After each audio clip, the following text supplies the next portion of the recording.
Hey guys, Josh Stewart here, just getting home from doing a couple of jobs, and I thought I'd do a quick video, just a tour of my pressure washing setup here. It's been a few months since I did my 5.5 GPM pressure washer build, and it's going great. Had to do a couple of adjustments, but it's really good. So working out really well, making me some money. So let me give you a quick tour of my truck bed setup. All right, so we'll open it up here real quick. And, well, those are just dirty gloves there. But here's my hose reel. I still haven't mounted it anywhere because I kind of just like it here. I like it being removable. That way I can just get to stuff in my truck. Red Bucket there has just different attachments for my pressure washer. Here's the pressure washer here. I keep it covered when I don't use it. Not sure why. Just think that's a good idea. Maybe I just like to keep it looking good. But that's a Duramax 18 horsepower engine. And then on the back of the engine here we have the pump. So it's 5.5 GPM. And I've had some trouble with these unloaders. I've gone through a couple of them. Not sure why. But this one's been on there for a few weeks and hasn't given me any trouble, so hopefully it'll stay that way.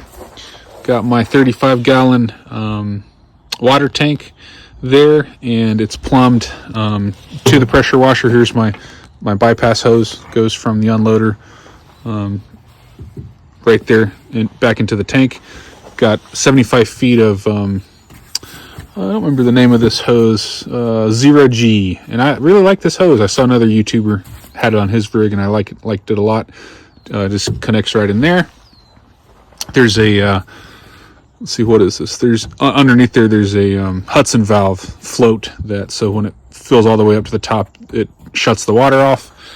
Got a couple 15-gallon tanks of SH there, and I opted to go with not to go with a separate tank for SH, but just to make a drop stick and plumb it, and basically just drilled a hole in one of the lids there, and then the drop stick just drops right in, and it stays secure, and it plumbs it right over here to my injector, and then the injector just stays right here and then goes on there when I need it. But I opted to do the 15-gallon tanks instead of a 35-gallon one because I've heard horror stories of guys that they get holes in their tanks. They get SH all over the place, and these I can just get from my supplier, and I don't have to do any kind of transfer from one tank to another. I don't have any spills. I just go ahead and mix my surfactant in with the SH, and then I just put the drop stick right there.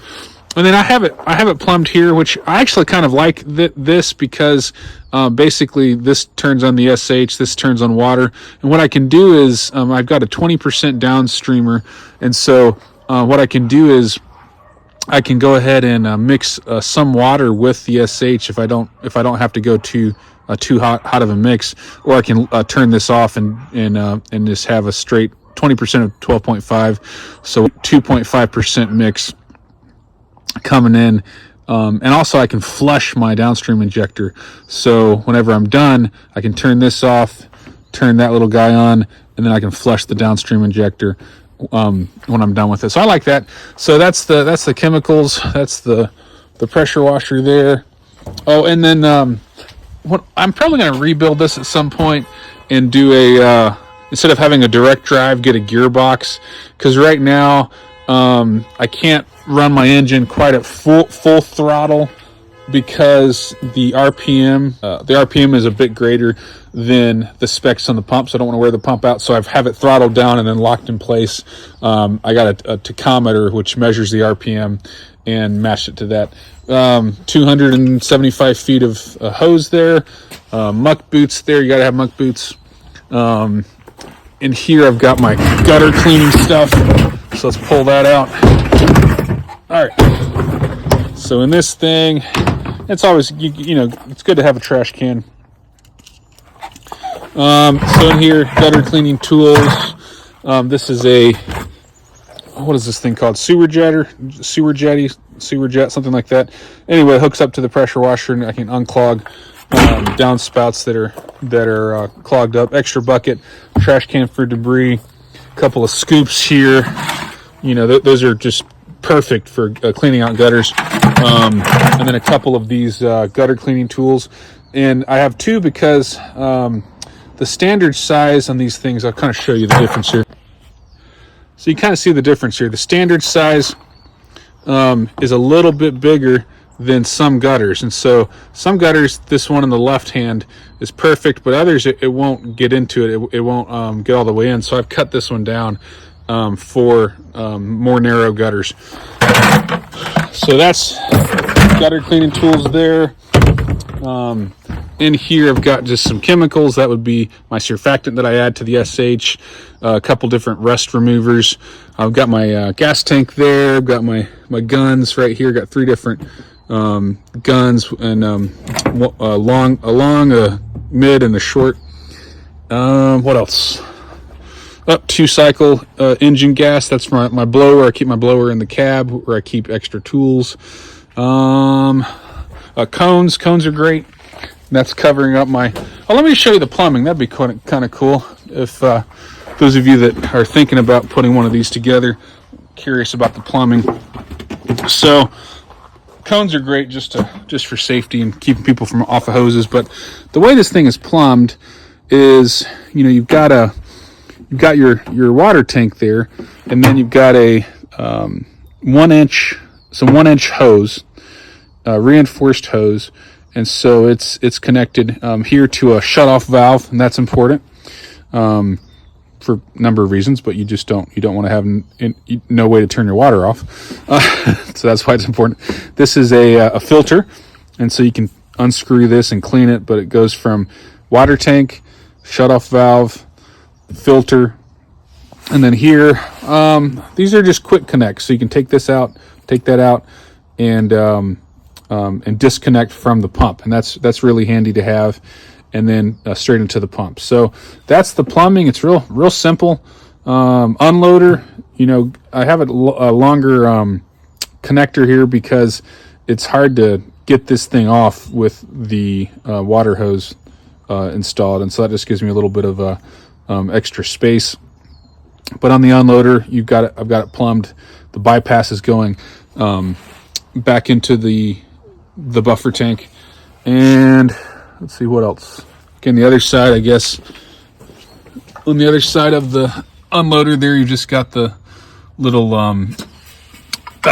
whatever this little safety valve is called. But if it gets too much pressure in there and something malfunctions, it comes out of that, I think. Or it could be entirely useless, I don't know.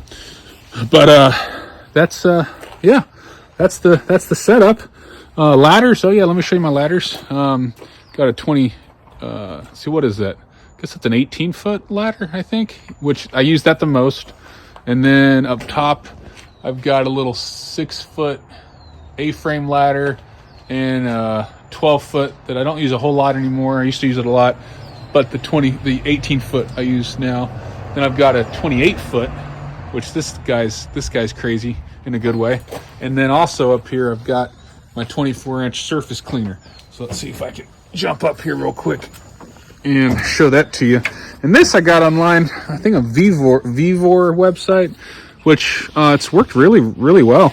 I had to change the tips out. It's got three tips, 3 nozzles. I changed those out to for the specs of my machine. But let me tell you real quick on these ladders. You see those stabilizer bars there? 2 different kinds. I think I like the ones on the left the best, but those are vital. Like, I would not, after using those for all the jobs I've done and saved my bacon a couple times, I would not get on a ladder without a stabilizer bar now. It's a very, very, very good tool, good safety tool. All right, well, there you have it. There's my setup, and it's working out really well. I owe a lot of thank yous to different guys out there who've done posts and videos and stuff that I've seen their ideas and kind of, you know, put them together to fit myself. But that's what I want to encourage you. If you're in the business or wanting to get in the exterior cleaning business, just get a bunch of ideas together and make them fit what you need, and good luck to you. If you enjoy this video, I'll be putting some more out, so go ahead and subscribe. Thanks.